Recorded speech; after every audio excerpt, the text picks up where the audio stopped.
Welcome, folks. So this is a very small video on translation. So remember, translation, unlike reflection, reflection is where we flip.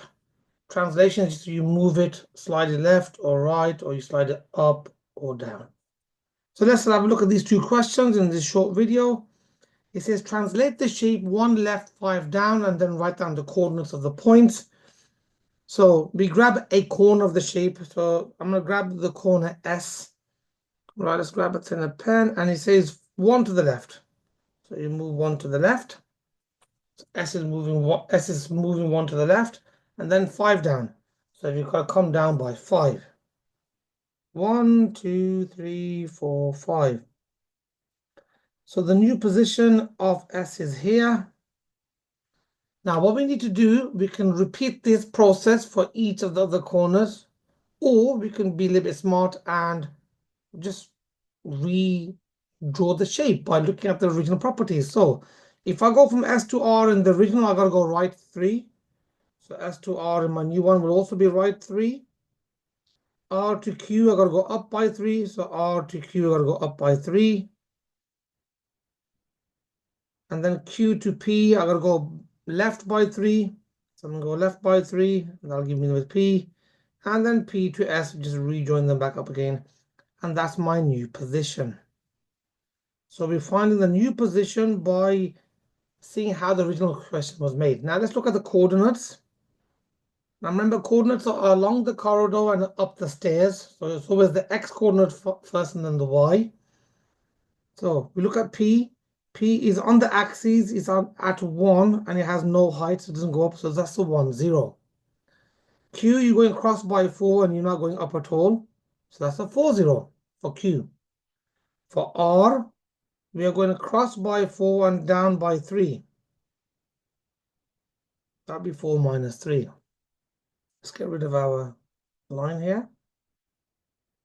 Okay, and to get to S, we need to go across by 1 and down by 3.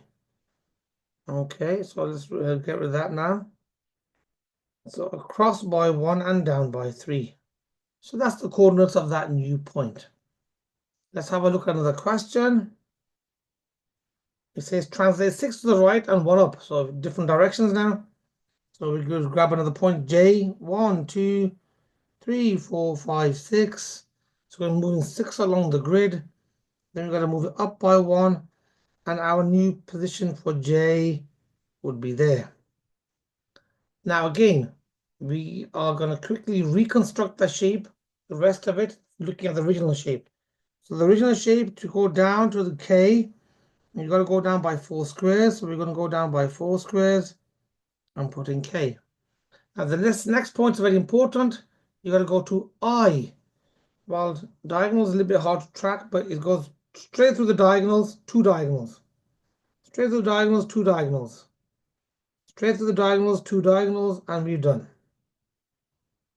Okay, so we have now successfully translated 1 point and then reconstructed the shape. Now we're going to put the coordinates in there.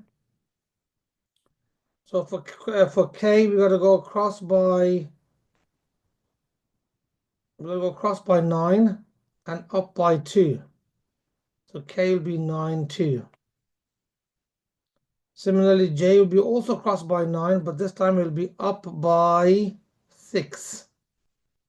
So that would be called 9, 6. And now if you want to work out I, we're going to go cross by 6 and up, cross by 7 and up by 4. So 7, 4.